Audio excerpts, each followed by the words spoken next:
হ্যাঁ বলো। আমি জল খাবো। থ্যাংক ইউ বৌদি, থ্যাংক ইউ সো মাচ। এই শুনো তোমার বৌদিকে আমাদের ব্যাপারটা বলো।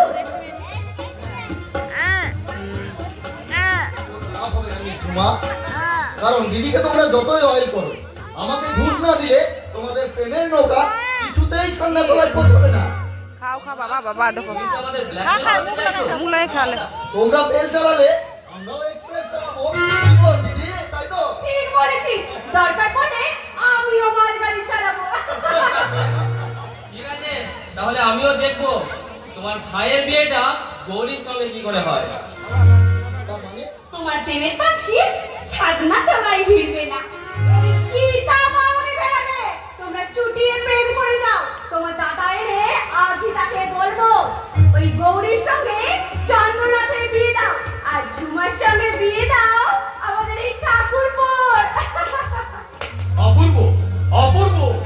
এই যে আপনারা শুনলেন, আমার বউ কেমন আমার পিন্টি চটকাবার ব্যবস্থা করছে।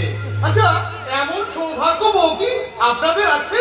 সত্যি আজ আমি ধন্য, আজ আমি বউয়ের ভাগ্যে একেবারে গর্বিত। বলো নাকি, দেখতে পাচ্ছ না সামনে চন্দ্রনাথ দাঁড়িয়ে, তোমার ভাই ভাবি বৌমা। তুমি কি সবের পাটটা দেখেছো? বেরিয়ে যাও, বেরিয়ে যাও বাড়ি থেকে। তুমি ওকে দিদি কি হচ্ছে? এই সুমন্ত বড় হয়েছে, তাছাড়া জানবো আপনার উচিত কি করা উচিত? কি করা উচিত? ওই নিষ্কর্ম অপদার্থটার বিয়ের ব্যবস্থা করা। একটা টাকা রোজগারের মুরদ নেই, আবার প্রেম করে বসে আছে।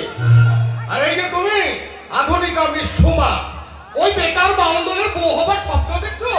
আচ্ছা, তুমি কি একবারও ভেবেছো বিয়ের পর কি খাবে? খাওয়া। তুমি চুপ করবে? কেন চুপ করবে? কেন চুপ করবো? আচ্ছা আচ্ছা, কিন্তু তুমি বলো তো, সুমন্ত আর 3 বছর হয়ে গেল এমএ পাস করে বসে আছে, কিন্তু আজ পর্যন্ত একটা চাকরির চেষ্টা করেছে?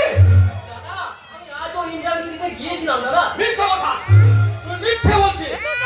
ইন্টারভিউ নাম করে তোর বৌদির কাছ থেকে টাকা নিয়ে ওই মেয়েটার সঙ্গে ফুটফুট করে বেরিয়েছিস। আপনি কিন্তু বাজে কথা বলছেন। কি বলবে?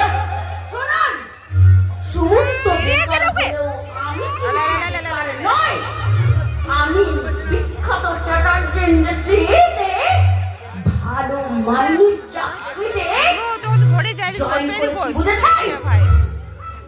আর সুমন্ত, তোমাকে একটা কথা বলে যাই, যে বাড়িতে যে বাড়ির ছেলের কোনো যোগ্য নেই, যে বাড়িতে যে ছেলের কোনো সম্মান নেই, যে বাড়িতে আমাদের আত্মীয়র কোনো সম্মান নেই, সেই বাড়িতে বউ হয়ে আসা তো দূরের কথা, এখনই চাকার টুকরি দিয়ে আমার মধ্যে জন্মাবে না।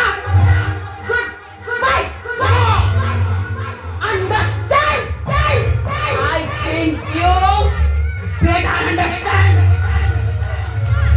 শোনো শোনো, এটা আপনি কি করলেন? দাদা ঠিকই করেছে চন্দ্রনাথ, আমাকে নতুন করে বুঝিয়ে দিয়েছে আমার মতো অক্ষম অপদার্থের জীবনে ভালোবাসা আসতে নেই, প্রাণ খুলে হাসতে নেই, এমনকি কোনো স্বপ্ন দেখে নেই। সুমন্ত, হ্যাঁ চন্দ্রনাথ, এই সুন্দর পৃথিবীতে আমার জন্য বরাদ্দ শুধু হাহাকার আর দীর্ঘস্থান। ঠাকুরপো, খবরদার, খবরদার কেতা, ওই রাস্তাটাকে একদম প্রশ্রয় দেবে না। আমিও সব প্রেম টেম মানি না।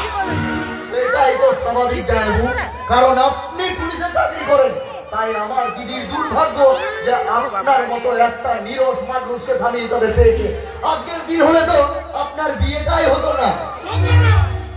তুমি যদি আমার শালা না হতে, আমি তোমার নামে মানহানির কেস করতাম।